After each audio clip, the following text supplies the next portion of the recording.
Shalom, selamat malam Bapak Ibu Saudara yang dikasih dan diberkati Tuhan. Kembali kita berjumpa dalam renungan malam pada saat ini. Bagian firman Tuhan yang akan kita baca terambil dari 1 Raja-Raja pasal 1 ayat 28 sampai dengan 37. 1 Raja-Raja pasal 1 ayat 28 sampai dengan 37. Dan saya akan bacakan ayat 29 dan 30. Lalu raja bersumpah dan berkata, "Demi Tuhan yang hidup yang telah membebaskan nyawaku dari segala kesesakan, pada hari ini aku akan melaksanakan apa yang kujanjikan kepadamu demi Tuhan Allah Israel.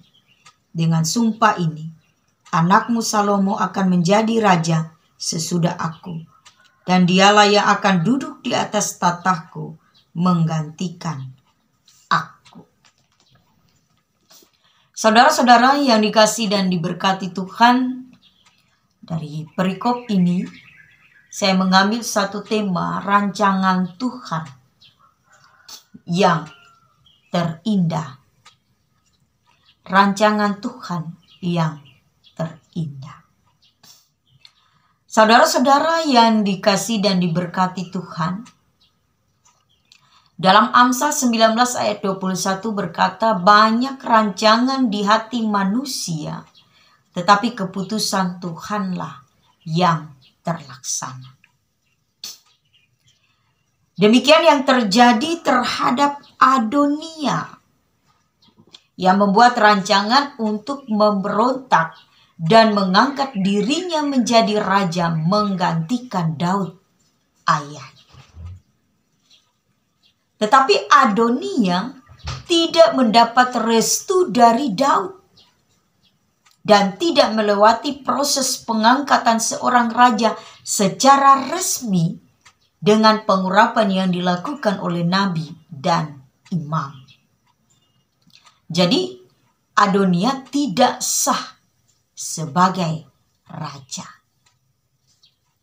Dan lagi di mana Daud telah berjanji sesuai dengan firman Tuhan dari ayat 29 dan 30 tadi, bahwa keturunan Daud yang berasal dari Batseba, yakni anaknya Salomo, itulah yang akan menggantikan tata pemerintahan Tuhan atas Israel.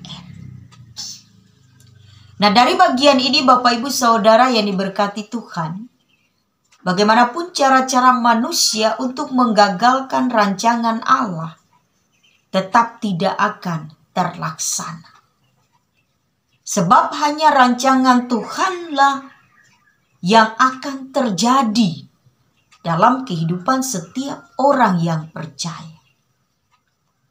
Karena hanya Tuhanlah yang mempunyai kekuasaan dan pemerintahan tertinggi. Tidak ada yang lain. Hanya Tuhan Allah Israel yang berkuasa di atas segala-galanya. Saudara, Allah lah yang berwenang untuk menentukan dan menunjuk raja atau pemerintah yang berhak memimpin suatu bangsa. Dan di mana tiap-tiap orang harus takluk kepada pemerintah yang di atasnya yang berasal daripada Allah. Sebab tidak ada pemerintah yang tidak berasal daripada Allah.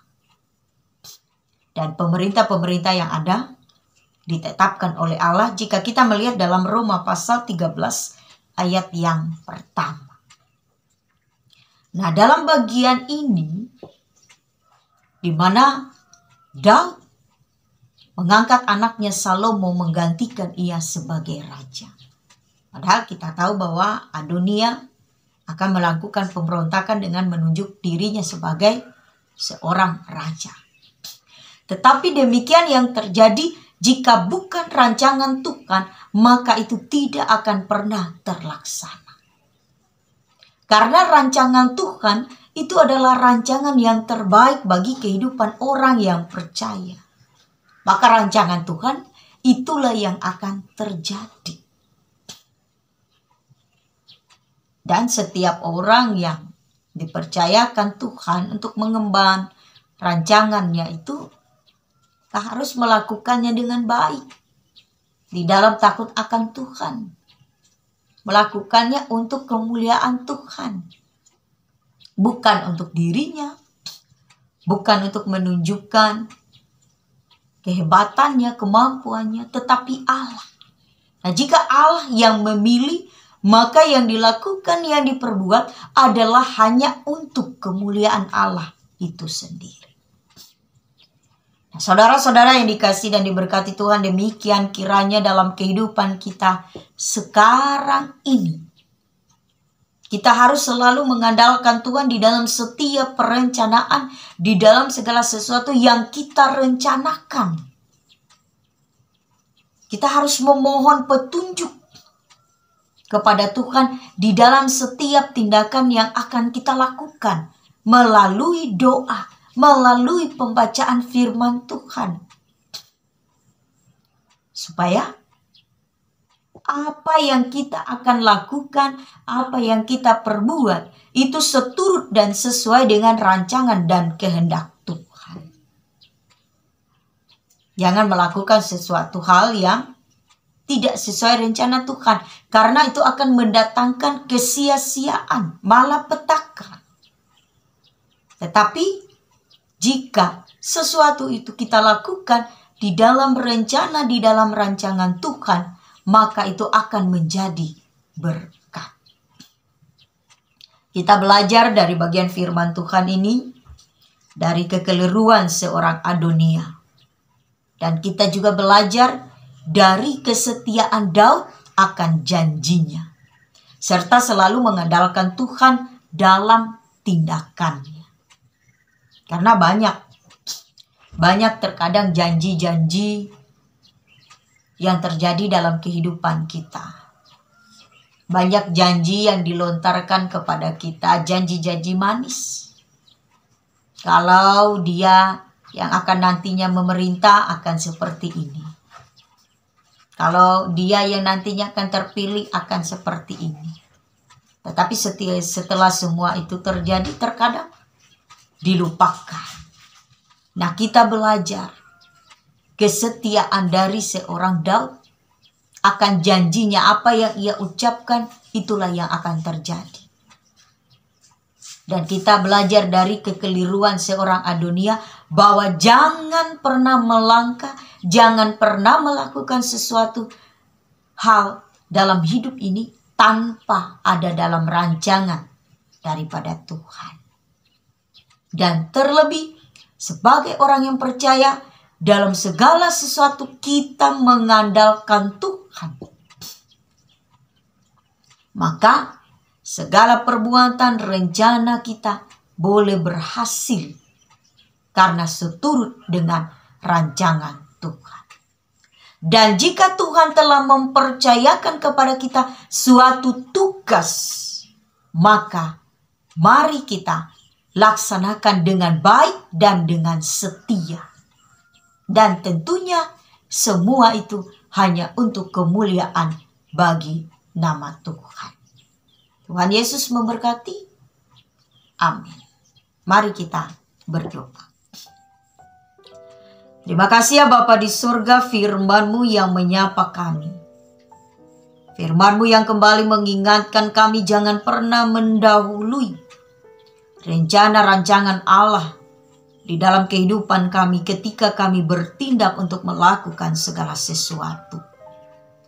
Karena sesungguhnya ketika rencana rancangan Tuhan itulah yang kami lakukan dan yang kami kerjakan, maka semua itu tidak akan menjadi sia-sia, melainkan mendatangkan berkat dan sukacita. Tidak hanya bagi kehidupan kami, tapi senantiasa bagi kehidupan jemaat Tuhan dan dimanapun kami berada. Terima kasih ya Tuhan, firman-Mu yang mengingatkan kami untuk selalu setia akan rencana dan rancangan Tuhan. untuk selalu taat, menantikan dan sabar akan segala sesuatu yang Tuhan rancangkan. Dan ketika Tuhan memberikan kepada kami tugas tanggung jawab untuk dilakukan dan dilaksanakan, maka hendaknya kami lakukan dan laksanakan semua itu bukan untuk kami manusia, tetapi hanya untuk kemuliaan bagi nama Tuhan. Terima kasih Bapa, Engkau terus-menerus mengingatkan kami, supaya kami tetap hidup di dalam kasih, kami hidup di dalam kesetiaan dan ketaatan, dan kami meninggalkan segala dosa dan kesalahan kami, supaya kehidupan kami tetap boleh menjadi berkat, dan kehidupan kami boleh diberkati. Terima kasih ya Tuhan. Sesungguhnya kami menyadari sebagai manusia kami penuh kelemahan. Hanya melalui urapan kuasa Roh Kudus Tuhan sajalah kami boleh diberi kemampuan dan hikmat untuk menjalani kehidupan ini sesuai dengan firman-Mu.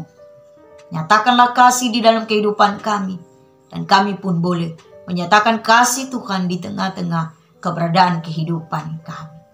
Dan terlebih ya Tuhan, pakailah kami senantiasa untuk menjadi alat-Mu, untuk menjadi saksi-Mu, bahkan untuk menyatakan segala sesuatu tentang keselamatan Kristus di tengah-tengah kehidupan ini.